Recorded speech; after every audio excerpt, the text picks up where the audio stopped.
కీర్తనల గ్రంథం 19వ కీర్తన 9వ వచనం మనం చూసుకున్నట్లయితే, మామూలుగా పెద్ద బైబిల్లో నుంచి 460 పేజ్ తీయండి. అందులో 9వ వచనము, యెహోవా యందైన భయము పవిత్రమైనది, అది నిత్యము నిలుచును. యెహోవా న్యాయ విధులు సత్యమైనవి, అవి కేవలము న్యాయమైనవి. ఈ మాటలో మనకి రెండు కనబడుతున్నాయి. యెహోవా యందైన భయము పవిత్రమైనది. ఒక భయము పవిత్రమైనదిగా ఎలా మారుతుంది అనే దాని గురించి మనము ఒకసారి ఆలోచన చేయవలసిన వారంగా ఉన్నాం. అది నిత్యము నిలుస్తుందంట. అంతేకాకుండా యెహోవా న్యాయ విధులు సత్యమైనవట, అవి కేవలము న్యాయమైనవి అనే మాట. యెహోవా యందు భయము పవిత్రమైనదిగా ఉంటుంది అని అనడానికి మన బైబిల్లో నుండి ఒక ఎగ్జాంపుల్ మనము తీసుకుందాం. ఆది కాండము దయచేసి ఒకసారి తీసినట్లయితే, ఆది కాండము 39వ అధ్యాయంలో మనకి జ్ఞాపకం చేసుకున్నట్లయితే అక్కడ ఒక మాట, 9వ మాట, 39:9వ మాట మనం చూసినట్లయితే,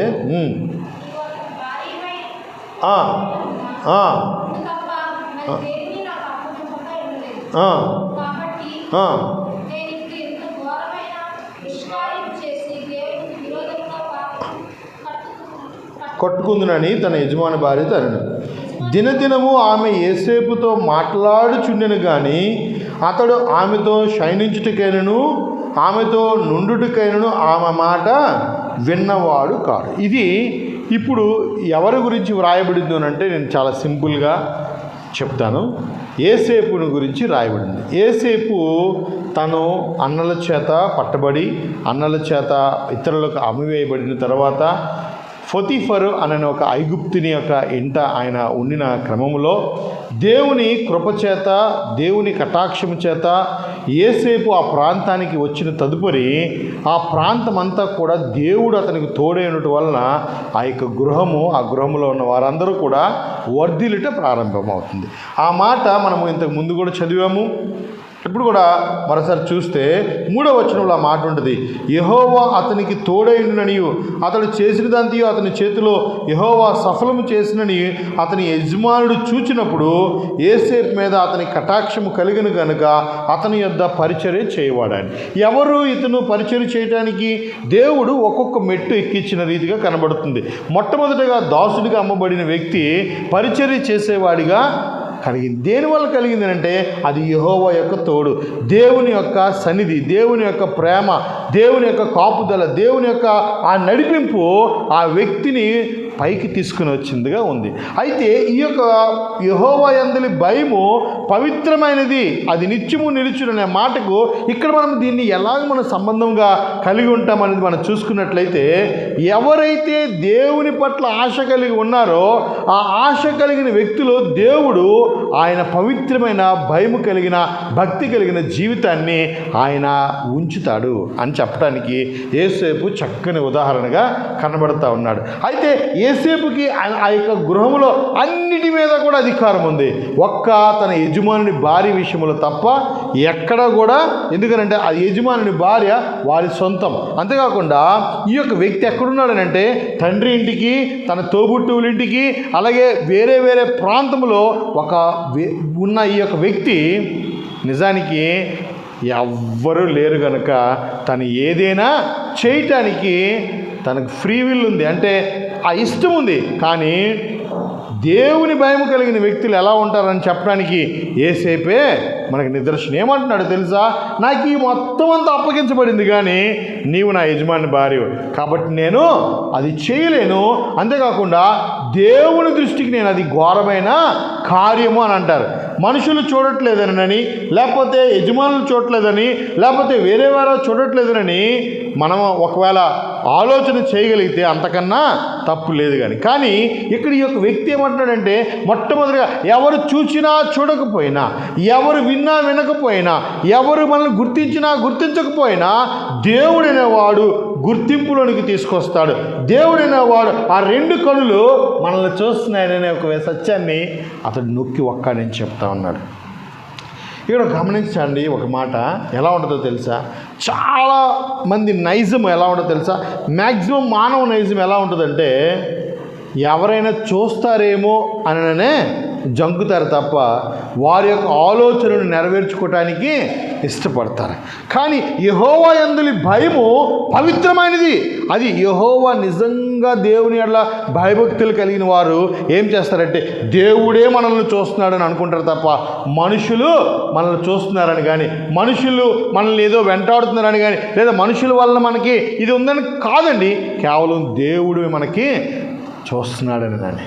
అయితే ఇక్కడ నాకు నచ్చిన ఒక మాట మీకు చెప్తాను చూడండి, ఏమంటున్నాడో తెలుసా. అతడు ఆ 10వ మాట చూసుకున్నట్లయితే, దినదినము ఆమె యేసేపుతో మాట్లాడుచుండెను కానీ అతడు ఆమెతో శయనించుటకైనను ఆమెతో నుండుటకైనను ఆమె మాట విన్నవాడు కాదు. ఈరోజు లోకం ఎలా ఉందో తెలుసా, ఎదురుగా వెళ్తూ ఉంది. ఎక్కడ మనకి పాపం దొరుకుతుందా, ఎక్కడ మనము సంతోషిద్దామా, ఎక్కడ మనం ఇంకా వేరుగా పట్టుకుందామా అనే ఆలోచన కలిగిన సమయంలో యేసేపు ఏమని మనకు ఒక మార్గదర్శిగా ఉన్నాడనంటే, ఆమె ఎదరగా ఆ యొక్క వ్యక్తులు ఎదరగా వచ్చినప్పటికీ కూడా ఏమంటాడంటే అసలు కనీసం వారితో నుండడానికి కూడా ఇష్టపడట్లేదు. దేవుని యందు భయం ఏం చేస్తుందో తెలుసా, ఆ ప్రాంతంలో మనం అసలు ఉండడానికి ఇష్టపెట్టుకోడు. అందుకనే మొదటి కీర్తన భాగంలో ఉంటుందంటే, దుష్టుల ఆలోచన చొప్పున నడువక, పాపుల మార్గమున నిలువక, అపహాసకులు కూర్చుని చోటను కూర్చుండక అనే మాట. ఎందుకనంటే అసలు దేవునికి వ్యతిరేక్తమైన ఆ యొక్క పనిలో అసలు కాదండి, అసలు ఎంటర్టైన్మెంటే అవసరం లేదని అనుకుంటా ఉన్నాడు. ఎందుకు? అది దేవుని దృష్టికి దుష్కార్యముగాను, దేవుని దృష్టికి అది ఘోరమైనదిగాను ఉంది కనుక నేను అసలు దాన్ని ఒప్పుకోను. యెహోవా యందులి భయము పవిత్రమైనది, అది నిత్యము నిలిచును. దీనివల్ల కలిగిన ఫలితం ఏంటి? లేని నిందను మోసుకోవాల్సి వచ్చింది. లేని ఆ యొక్క చేయని పనిని ఆయన చేశాడనే ఒక నిందను వచ్చింది. అంతేకాకుండా ఈయన నన్ను ఎగతాళి చేశాడు అనని ఒక మాట చెప్పి వెళ్ళటం జరిగింది. అయితే దేవుడు తోడు మానేశాడా? దేవుడు తోడు మానేశాడా? లేదండి. అక్కడ ఎక్కడైతే ఆ యొక్క వ్యక్తి మార్పు జరిగిందో ప్రతి సందర్భంలో కూడా దేవుడు తోడుగా ఉండటం ప్రారంభించాడు. అంతేకాకుండా దేవుని కటాక్షము మరింతగా దిగి వచ్చింది. ఆ చెరసాల అనుభవంలో కూడా దేవుడు ఏం చేస్తున్నాడంటే ఆ చెరసాల అధిపతికి కటాక్షం కలిగేటట్లుగా దేవుడు కార్యం చేస్తున్నాడు. చాలామంది ఏమనుకుంటారు తెలుసా, ఈ యొక్క మాట ఇది చేయకపోతే వాళ్ళేమనుకుంటారేటో, లేకపోతే నన్ను బయట పెట్టేస్తారేటో. లేదనండి, నో, అందరికీ దేవుడే న్యాయాధిపతి అనే విషయాన్ని జ్ఞాపకం చేసుకోవాలి. దేవుడు తన కార్యమును, తన ప్రజలను ఆయన కాపాడువాడు. దేవుని ప్రజలట ఎన్నటెన్నటికీ కాపాడబడుదురు కానీ వాళ్ళెవరూ కూడా విడిచిపెట్టబడరు. చాలామంది ఏం చేస్తాం తెలుసా, ఈరోజు లోకం ముందు ఎలా తెలుసా, లోకం ప్రేరేపణ ఎలాగో తెలుసా, అయ్యో ఒరే ఏంట్రా వీళ్ళు ఇంత జడ్డోలు ఏంట్రా, ఏంటి ఇంత దినిగా వీళ్ళు ఉన్నారేంటి, వీళ్ళేంటి ముడిచి కూర్చున్నారేంటి, వీళ్ళకి ఏమి చేత కాదా అని మీకు ఒక మాట చెప్తున్నాను, చేతనైన దేవుడు మన వెనకతలో ఉన్నాడు. హల్లెలూయా. ఎందుకో తెలుసా, ఆయన ఒక ఆజ్ఞ ఇచ్చాడు, ఆయన ఇది చేయమన్నాడు, ఇది చేయొద్దని అన్నాడు, చేయొద్దని పని నేను చేయను, అది నిలబడటం. హల్లెలూయా. దేవుని యొక్క భయభక్తులు కలిగి ఉన్నామని మనము చెప్పాలని అంటే ఏంటో తెలుసా, అవకాశాలు మనకి పాపము కానీ లేకపోతే తప్పుని కానీ ఆజ్ఞను అతిక్రమించడానికి కానీ అవకాశాలు మీకు తడుతూ మీతో మాట్లాడుతున్నప్పటికీ కూడా మీ మనసును పవిత్రంగా ఉంచుకోవటానికి తగిన శక్తిని దేవుని యొద్ద నుండి మీరు పొందుకొని ఏమనంటే దేవుని కొరకు సాక్షులుగా నిలబడడానికి అవసరమైతే చెరసాల అనుభవం, అవసరమైతే శ్రమ అనుభవం, అవసరమైతే దేవుడు ఎందులోనికి నడిపిస్తే అందులో నువ్వు గుర్తించగలిగిన విషయం ఏమిటంటే నీ దేవుడు నీకు అక్కడ కూడా తోడుగా ఉంటాడు. హల్లెలూయా. నిన్ను విడిచిపెట్టిన దేవుడు, నిన్ను విడువని ఎడబాయన దేవుడు నిన్ను ఎప్పటికీ కూడా మర్చిపోడు. ఎందుకో తెలుసా, నీవు చూపిన విధేయతకు, నీవు చూపిన ఆ యొక్క ఆయనకి చూపించిన ఆ యొక్క నమ్మకత్వానికి దేవుడు ఆయన ఎల్లప్పుడూ నీకు తోడుగానే ఉంటాడు. హల్లెలూయా. నిజానికి తండ్రికి దూరంగా ఉన్నాడు, నిజానికి తల్లి ఆ యొక్క అన్నదమ్ములకు దూరంగా ఉన్నాడు, ఎవరి పెత్తనము లేదు. అంతేకాకుండా యజమానుని యొక్క నమ్మకాన్ని సంపాదించుకున్న తర్వాత, ఏదైనా చేయడానికి అవకాశం ఉన్న తర్వాత, అంతేకాకుండా వారంతట వారే కోరుకున్నప్పటికీ కూడా దేవుడు చూస్తున్నాడనే విషయాన్ని వెల్లడి చేసి ఆ యొక్క తప్పు నుండి దూరంగా పారిపోయిన గొప్ప ఘనమైన చరిత్ర కలిగింది యేసేపు. యేసేపు ఎందుకు దీవించబడ్డాడు? ఊరకనే యేసేపు ప్రధాన అయిపోలేదండి. దేవుడు ఆ యొక్క ఆ హృదయంలో ఉంచిన ఆ చక్కనైన బుద్ధి ఆయన అక్కడ తీసుకుని వెళ్ళింది. మనుషుల్లో ఏంటండి, స్వాభావికంగానే ముడత ఉంటుందట. మనుషుల్లో స్వాభావికంగానే ఉంటుంది. ఆ మూఢత్వాన్ని ఎలా జయించాలి? దేవునికి అప్పగించుకున్న తర్వాత ప్రభు మన యొక్క బుద్ధిని కడుగుతాడు, ప్రభు మన యొక్క స్వరూపాన్ని కడుగుతాడు. అప్పుడు ఏం చేస్తామంటే మనల్ని చూడగానే యేసు ప్రభు వలె కనబడతాం, దేవుని వలె కనబడతాం. ఎందుకనంటే అప్పుడు ప్రేమించడం మొదలు పెడతారు. దేవుని యొక్క తోడు మనలో ఉంటుంది. ఇది ఒకటైతే యెహోవా యందలి భయము పవిత్రమైనదని అంటే, నిజంగా ఇక్కడ ఎవ్వరూ లేకపోయినా దేవుని స్వరము విన్నట్లుగానే ఒక వ్యక్తి ఉంటే, ఇంకొక వ్యక్తి దేవుని స్వరాన్ని విని కూడా దేవుని యొక్క మాటను ఆ పవిత్రతలో నుండి వెళ్ళిపోయాడు. ఒకసారి మీకు చూపిస్తాను, చూడండి. ఆ వ్యక్తి గురించి నేను మాట్లాడతా. మొదటి సమూయేలు గ్రంథం 15వ అధ్యాయం 10వ వచనం.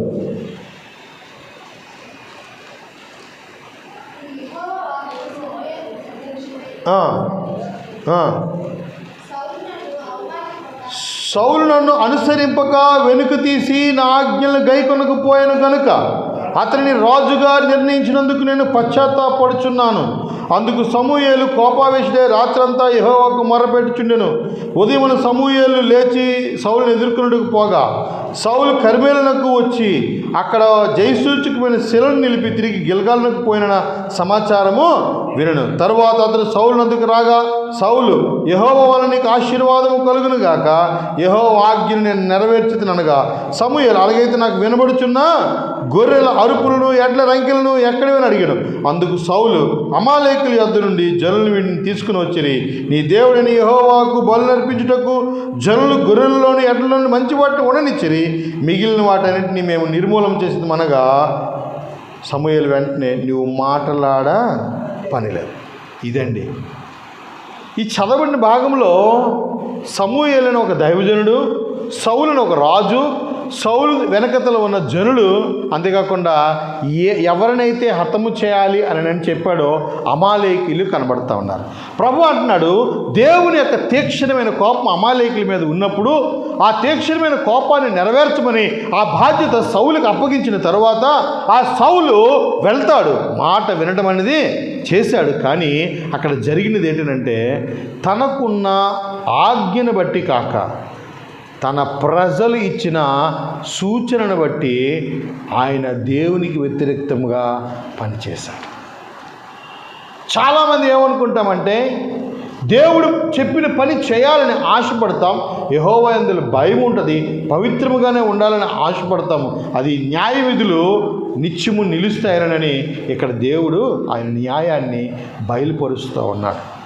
ఏం జరిగింది అక్కడనంటే, నిజానికి ఆ మాట మనం ఇప్పుడు చదివాం కదా, స్వయంగా దేవుడే సమూయేలుకి ప్రత్యక్షమై ఏమంటున్నాడంటే, అయ్యో నేను సౌలు నన్ను అనుసరింప వినితీసి నా ఆజ్ఞలను గైకొనకపోయాను కనుక, నా ఆజ్ఞలను గైకొనకలేదు కాబట్టి నేను అతన్ని రాజుగా నిర్ణయించినందుకు పశ్చాత్తాపడుతున్నాను. అరే అలాంటి వాడిని నేను నమ్మానేంటి అనని దేవుడే ఒక రకంగా బాధపడుతున్న సందర్భం. ఏంటి అని అంటే, అక్కడ సౌలు ఇస్తున్న ఒక ఆలోచన, నిజంగా ఇవేంటివి మీరు ఇక్కడ ఏం వినబడుతున్నాయి అని సమూయేలు అని అంటే, సౌలు అంటున్నాడు, ఇగో మంచివి ఉండనిచ్చాము, ఎందుకో తెలుసా, నీ దేవుడైన యెహోవాకు మేము బలి అర్పించడానికి.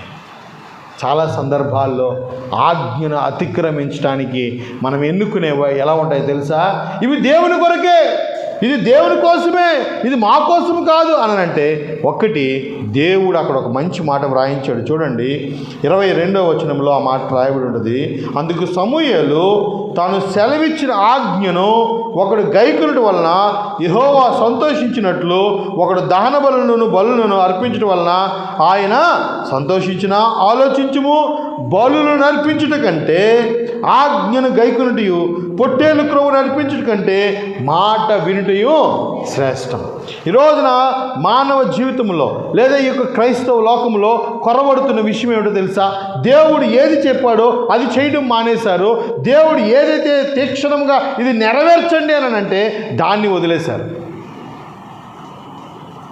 ఏదైతే చేయకూడదో, ఏదైతే వద్దు అనుకుంటున్నారో వాటిని చేసి అందులో ఉన్న వాటిని చూసి ఇది మేము దేవుడి కోసమే మేము చేస్తున్నాం. ఈరోజు నేటి తరం క్రైస్తవులు అందరూ కూడా ఆ రీతిగానే ఇంచుమించు ఉన్నారు. ఎక్కడో కొంతమంది దేవుని కొరకు నిజమైన భక్తి, నిజమైన భయము, నిజమైన ఆయనకి కృతజ్ఞత, ఆయన మాట పట్ల ఆ చేయాలన్న ఆశ. యెహోవా యందలి భయము పవిత్రమైనది, అది నిత్యము నిలుచును. నిజంగా ఈయన భయముగానే ఉండుంటే ఇలా మాట్లాడతాడా? మన దేవుడైనా అని అనాలి కదా. నీ దేవుడైనా అని అంటున్నాడు. ఏమన్నాడంటే అక్కడ ఏమన్నాడు చూడండి. అందుకు సమూయేలు 13 వచనం.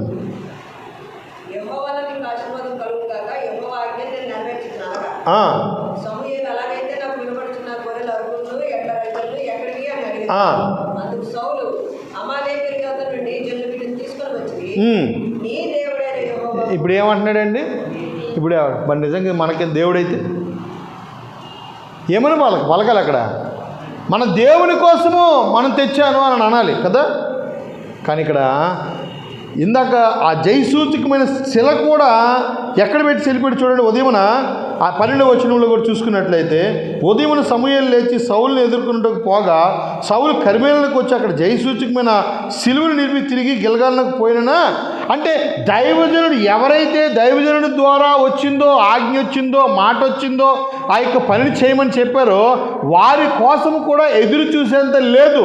ఇక్కడ ఏం కనబడుతుంది? అహంకారం. ఇక్కడ ఏం కనబడుతుంది? లోబడినతనం. ఇక్కడ ఏం కనబడుతుంది? ఒక మనిషికే గౌరవం ఇవ్వలేని వ్యక్తి కనబడని లేదనంటే దేవునికి ఇస్తాడమ్మా? మరి అక్కడ ఇచ్చాడా ఆయనకి, దైవజనుడికి? జయసూచకమైన శిల ఆ యొక్క నిలపాలంటే ఇప్పుడు ఎవరు ఉండాలి? ఏ యొక్క దేవుని సేవకుని ద్వారా మాట బయటపడిందో ఆ వ్యక్తినే పట్టుకుని అయ్యారు ఇగోండి మనం జయించాం, మీ మాట చొప్పున మీరు దేవుడు మీ ద్వారా ఏదైతే ఆజ్ఞ ఇచ్చారో ఆ ఆజ్ఞను మేము సంపూర్ణంగా నెరవేర్చాము, ఇదిగోండి జయము అని చెప్పి అక్కడ నిలబెట్టాల్సింది పోయి వచ్చాడు, నిలబెట్టాడు, వెళ్ళిపోయాడు అంతే. కనీసం పట్టించుకోలేదు. తిరిగి మళ్ళీ కలుసుకునేటప్పుడు ఏమని మాట్లాడుతున్నాడంటే నీ దేవుడేనా యెహోవాకి బలి అర్పించడానికి. చూడండి, ఇది యెహోవా యందలి భయం కాదు. యెహోవా యందలి భయం ఎప్పుడు కూడా పవిత్రంగానే ఉంటుంది, పరిశుద్ధంగానే ఉంటుంది, అంగీకరించబడే విధంగా ఉంటుంది, దేవుని యొక్క దీవెనల ఆశీర్వాదాలు తీసుకుని వచ్చే విధంగా ఉంటుంది. కానీ సమూయేలు అంటున్నాడు నువ్వు మాట్లాడా పని లేదు. ఎందుకో తెలుసా? ఇతని మాటల్లో ఏమి లేదు, భయం లేదు, ఇతని మాటల్లో పవిత్రత లేదు. ఎందుకనంటే ఇదంతా కూడా అపవిత్రమైన అమాలేకీయులు నుండి వచ్చిన ఏదైనా దేవుడు దాన్ని అసహించుకుంటాడు. ఎందుకనంటే దేవుని యొక్క లేఖనము సెలవిస్తుంది 15వ అధ్యాయము 2వ వచనంలో ఎందుకు ఇంత తీక్షణమైన ఆ యొక్క మాటను దేవుడు వాడుతున్నాడు మీరు చూసినట్లయితే, కాబట్టి నీవిక పోయి కనికరింపక అమాలేకీయులను హతము చేయొచ్చు, పురుషులనేమి స్త్రీలనేమి బాలులనేమి పసిపిల్లనేమి ఎద్దులనేమి గొర్రెలనేమి ఒంటెలనేమి గార్ధములనేమి అన్నిటినీ హతము చేసి వారికి కలిగిన దాంతో బొత్తిగా పాడు చేసి అమాలేకీయులు నిర్మూలము చేయమని చెప్పి. ఇందులో ఏమైనా అనుమానము, అబద్ధము, లేకపోతే నాకు అర్థం కాలేదండి, నేను ఇలాగ అనుకున్నానండి, నువ్వు ఎలాగా అని అనడానికి ఛాయిస్ వేయట్లేదు. కొంతమంది మాటల్లో మనకి ఏమలా కనిపిస్తుంది అంటే సంతకి చీటీ లచ్చికి గాజులు అని అంటారు. ఇప్పుడు మనం ఈ సంతకి చీటీ లచ్చికి గాజులు ఏ సంతకైనా తీసుకుని వెళ్ళొచ్చు, ఏ లచ్చికైనా గాజులు ఇవ్వచ్చు, లేకపోతే ఎవరికైనా మనం చేసుకునే వెసులుబాటు ఉంది. కానీ ఇక్కడ దేవుని యొద్ద నుండి వచ్చి నీకు ఆజ్ఞ అమాలేకీయుల విషయంలో ప్రతిదీ తూచా తప్పకుండా ఏది చేయాలో ఏమి చేయకూడదో కూడా చెప్పేశాడు దేవుడు. ఇప్పుడు ఈయనేంటి, ఈ రంకెలు వినబడుతున్న ఆ యొక్క ఎద్దుల రంకెలేంటి, ఆ గొర్రెల అరుపులు ఏంటంటే మంచి వాటిని ఉండనిచ్చాను. దేవునికన్నా తెలుసా? దేవునికన్నా ఇది మంచిది ఇది చెడ్డదని మనుషులకు తెలుసా? జనులు ఉండనిచ్చారని అంటున్నాడు. అది ఇప్పుడు ఎవరి మాటకి వింటున్నారు? దేవుని అట్లా భయం ఎప్పుడు పోగొట్టుకుంటామో తెలుసా? దేవుని మాట కన్నా మన చుట్టూ ఉన్న వాళ్ళ మాట మనం వినటంలో, దేవునికి ఆజ్ఞను నెరవేర్చడంలో మనము తప్పిపోతాం. ప్రభు అంటున్నాడు, ఒకడు ఆజ్ఞను గైకున్నప్పుడు ఆయన సంతోషించినట్లుగా దహన బలులైన అర్పించినప్పుడు ఆయన సంతోషించటం. ప్రియమైన దేవుని బిడ్డలారా, ఈరోజు దేవుడు మనకు నేర్పిస్తున్న ఒక మాట ఏంటి తెలుసా? మనందరికీ కూడా ఆయన ఒక మాట మీకు తెలియచెప్తే ఆ మాటకు మీరు లోబడండి. ఒకవేళ ఆ మాట నీ అమ్మకి, నీ నాన్నకి, నీ అన్నదమ్ముడికి, నీ తమ్ముడికి, నీ చెల్లికి, నీ కుటుంబంలో ఎవరికి నచ్చకపోయినా, ప్రభువా ఇది నీ పని నేను చేస్తున్నాను, నువ్వు నాకు ఇచ్చావు, ఇది నేను నెరవేరుస్తున్నానని చెప్పండి. మొదట వారు నిన్ను అర్థం చేసుకోకపోయినా తొదకు వారు అందరూ నిన్ను అర్థం చేసుకొని నిన్ను కొనియాడేటట్టుగా దేవుడు చేయగలడు. హల్లెలూయా, హల్లెలూయా. ఏసేపు కళలో వచ్చాయంటే వాళ్ళ అన్నదమ్ములు ఏమైనా మెచ్చుకున్నారా? తండ్రి ఏమైనా మెచ్చుకున్నాడా? లేకపోతే చుట్టూ ఉన్న వారు అందరూ ఏమైనా మెచ్చుకున్నారా? మంచుకున్నావా, మంచి కళ్ళ కన్నావు చక్కగా? లేదండి. ఒక దేవుని యొక్క పనిని మనం చేసేటప్పుడు చాలామంది, అది మన కుటుంబం నుంచి అవ్వచ్చు, బయట వ్యక్తుల నుండి అవ్వచ్చు, ఆటంకము కానీ లేదా వేరే త్రోవలో నడిపించబడడానికి మనకు ఆలోచనలు ఆటంకాలు రావచ్చు. కానీ నువ్వు దేన్నైనా నువ్వు తొక్కుపట్టి దేవుని యొక్క ఆజ్ఞను మాత్రమే నెరవేర్చడానికి నిన్ను నీవు ప్రోత్సాహపరచుకోవాలి. అయ్యో ఇలా కదా ఇలా అనని నిన్ను నీవు ఎప్పుడు కూడా వెనకకు వెళ్ళ. దానివల్ల దేవుని యొక్క కృప కన్నా మనం ఆ కోల్పోయిన పరిస్థితుల్లోనికే వస్తాం. ఎందుకంటే ఆ న్యాయ విధులు ఏంటండి? ఆ న్యాయ విధులు న్యాయమైనవి. ఆయన ఎప్పుడు న్యాయం తప్పుడండి. నాకు ఎందుకు ఇలా చేశాడు దేవుడు అని మీరు ఒకసారి మీరు అడిగి ఒకసారి కూర్చోవాలి దేవుని దగ్గర. ఏమో తెలుసా, ప్రభు నేను ఇన్న స్థితిలోనికి నేను కారణం ఏంటి అని అంటే కూర్చుంటే దేవుడు, ఇదిగో నేను పలానా ఆజ్ఞ ఇచ్చాను, నువ్వు అది నెరవేర్చలేదు, ఇదిగో పలానా నువ్వు ఈ పనిలో నువ్వు విఫలుడు అయిపోయావు, అయినను నీ దేవుడు నిన్ను క్షమించుటకు సిద్ధ మనస్సు కలిగినవాడు. హల్లెలూయా, హల్లెలూయా. జనులు భయభక్తులు నిలిపినట్లు ఆయన యొద్ద క్షమాపణ దొరుకుతుంది. మనుషులు క్షమించరు, కానీ దేవుడు క్షమిస్తాడు. అలా అని చెప్పి నువ్వేం చేస్తావంటే, అబ్బా క్షమించే దేవుడు ఉన్నాడు కాబట్టి మనం ఏమేనంటే, మీకు ఒక విషయం చెప్తున్నాను, ఒకవేళ అలా మీరు వెళ్తూ ఉంటే మీరు ఎప్పటికీ వర్ధిల్లరు. మీకు క్షమాపణ దొరుకుతుంది, మీరు బాగానే ఉండొచ్చు, కానీ దేవుని నీతిని మీరు నెరవేర్చేవారు కానీ దేవునికి చిత్తాన్ని మీరు నెరవేర్చేవారుగా కానీ మీరు ఉండలేరు. అంతేకాకుండా దేవుని యొక్క బహుమానాన్ని, దేవుని యొక్క సంతోషంలో పాలువారుగా మీరు ఎప్పటికీ ఉండలేరు.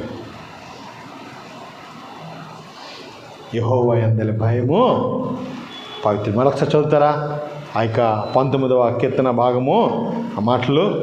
యెహోవా యందలి భయము పవిత్రమైనది, అది నిత్యము నిలుచును. యెహోవా న్యాయ విధులు చదవడం ఒకసారి, మర్చిపోయారా?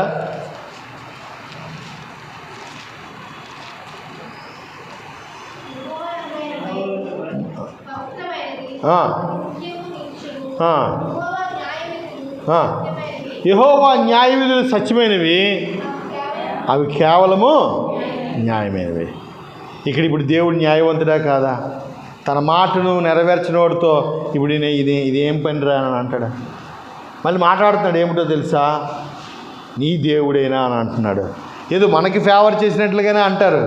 మీకు మాట చెప్తున్నాను, చాలామంది మాట దేవుని కన్నా నునుపైనదిగా ఉన్నట్టుగా ఉంటుంది, దేవుడికే తెలియదు అన్నట్లుగా ఉంటుంది.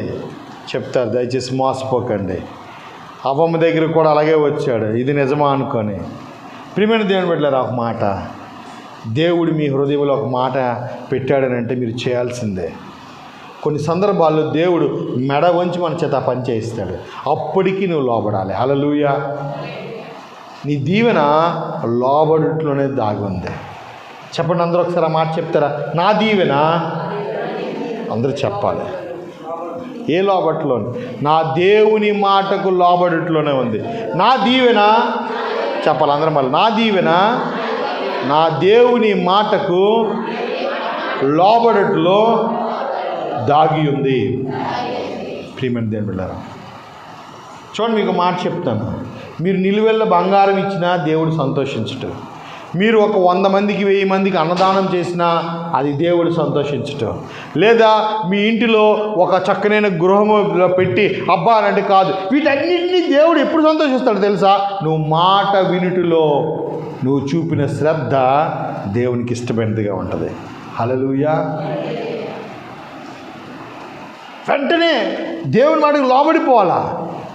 ప్రభువా ఇది నువ్వు చేయాలి అని నేను దేవుడు నిన్ను కోరుకుంటే నువ్వు లోబడాల్సిందే. అందుకే ప్రభు అంటాడు, మీరు మార్పు నొంది చంటి బిడ్డల వంటి వారైతేనే కానీ మీరు పరలోక రాజ్యంలో ప్రవేశించరు. ఎందుకో చెప్పాడు ఆ మాటనంటే, చంటి బిడ్డ ఇప్పుడు ఉందనుకో, ఇప్పుడు నా కూతురు ఉంది, ఆ కూతురికి నేను నా దగ్గరికి వచ్చింది అనుకోండి, ఏమంటా తెలుసా? నాన్న ఇక్కడికి వెళ్ళి తీసుకుని వెళ్ళి ఇది ఇవ్వు అని అంటే, అయ్యో మా పెదనాన్న చెప్పాడని చెప్పి బుడి అడుగులు వేసుకుని వెళ్ళిపోద్ది. అంతేగాని ఎందుకు తీసుకెళ్ళాలి, నాకేటి అవసరమా, ఇందులో నాకేటి లాభం అని మాట మాట్లాడదు. ఇది చంటి పిల్లల స్వభావం. అలాగే మనం దేవుని మాట వినడంలో చంటి బిడ్డల వంటి స్వభావాన్ని కలిగి ఉండాలి. ఇది ప్రభువు నాకు అప్పగించాడంటే దానికి తగ్గ నాకు ఆ ఆధిక్యతను ఆయన ఇచ్చున్నాడు, ఆ బలాన్ని ఇచ్చున్నాడు, ఆ పని చేయటానికి తగిన సమర్థతను ఆయన ఇచ్చున్నాడు అని నువ్వు గ్రహించి నమ్మి ముందుకు వెళ్ళాలి. హల్లెలూయా. ప్రియమైన దేవుని బిడ్డలారా, ఈరోజు దేవుడు మన ముందులో ఇద్దరిని పెట్టాడు. ఒకటి యేసేపు, ఎవరున్నా లేకపోయినా దేవుని యొక్క ఆజ్ఞను వినటానికి ఇష్టపడి దీవెనలోనికి ఆశీర్వాదంలోనికి వచ్చాడు. ఇంకొక ఆయన తన మీద దైవజనుడు ఉన్నప్పటికీ దేవుని యొక్క మాట ఆయనకి వచ్చినప్పటికీ పక్కన పెట్టి ఆయన్ని కూడా పక్కన పెట్టి దేవుని కూడా పక్కన పెట్టి తన యొక్క అతిశయాన్ని, తన చుట్టూ ఉన్న జనుల యొక్క ఆలోచనను విని దేవుని యొక్క కోపానికి గురయ్యాడు. ఈరోజు కొన్ని మనం నెరవేరబడట్లేదనంటే కొన్ని మాటలు మనం వేరు మాటలు వింటున్నామేమో, కొన్ని నెరవేర్చబడట్లేదనంటే ఇంకా దేవునికి వ్యతిరేకమైన ఆజ్ఞలో మనం నడుస్తున్నామేమో. ప్రభు మనల్ని సరిచేసుకోమనే మనకి ఈరోజు ఈ యొక్క అవకాశాన్ని, ఆయన యొక్క వాక్యాన్ని వెల్లడి చేస్తున్నాడు. ఆ వాక్యము వెల్లడి అగుటి తోడనే మనలో ఉన్న ఆ యొక్క దేవునికి వ్యతిరేక్తమైన ఆ చీకటి అది తొలగించబడుతుంది. ఎందుకు? వాక్యము వెలుగే ఉంది. హల్లెలూయా. నీ బ్రతుకులు అది పనిచేస్తుంది. నువ్వు లోబట్టు ఎప్పుడైతే ప్రారంభించావో, దేవునికి ఇష్టంగా నువ్వు ఎప్పుడైతే నడవటం ప్రారంభించావో, వెలుగు నీ జీవితంలోకి వచ్చి దేవుడు జై జీవితాన్ని, సంతోషకరమైన నా కృపను ఆయన నీకు ఇవ్వటం ప్రారంభిస్తాడు. హల్లెలూయా.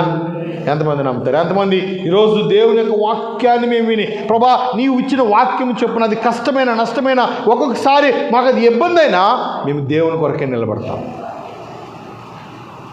దేవుని కొరకు నిలబడాల్సింది పోయి మనం ఏంటంటే ఇల్లు వాటి మీద పెట్టుకొని ఇది దేవుని కొరకు అది దేవుని కొరకు అని చెప్పి సాకులు చెప్పి దేవుని దీవెనకు దూరం అవ్వద్దు. కాబట్టి ఈరోజు దేవుడు సూటిగా మాట్లాడుతూ ఉన్నాడు.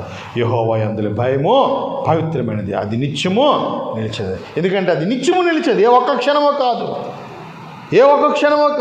ఎక్కడున్నా యేసేపు తన యొక్క బుద్ధి ఒకటే, నమ్మకంగా ఉండటం. హల్లెలూయా. దేవుడిచ్చిన ప్రతి చోట నమ్మకంగానే ఉన్నాడు. దేవుడిచ్చిన ఆధిక్యతను పొందుకున్నాడు. ఇక్కడ దేవుడిచ్చిన ఆధిక్యతను పొందుకుని ఉన్నవాడు దేవుని మాట వినకుండా వల్ల పోగొట్టుకున్నాడు. ఈరోజు నువ్వు పోగొట్టుకుంటావో పొందుకుంటావో దేవుడు నీ ముందు పెట్టాడు. దేవుడు నీకు అంటున్నాడు, ఇదిగో మనుషుడా, ఏది ఉత్తమో నీకు తెలియజేయబడి ఉన్నది.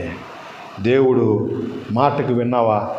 దేవుడు ఆయన నిన్ను ఉంచవలసిన స్థానంలో ఉంచుతాడు, లేదా నువ్వు ఉన్న స్థానాన్ని పోగొట్టుకొని మరింత దిగజారిన పరిస్థితుల్లోకి వెళ్తావు. ఈరోజు దేవుడు మనతో మాట్లాడుతుండగా దేవునికి లోబడి, దేవునికి ఇష్టలుగా దేవుని మాట చొప్పున చేసి దీవెన మనం పొందుకునే వారంగా ఉందాం. దేవుడి కొద్ది మాటలు మన వినికిడిలో దీవించి ఆశీర్వదించి ఫలింపచేయనుగాక. ఆమేన్.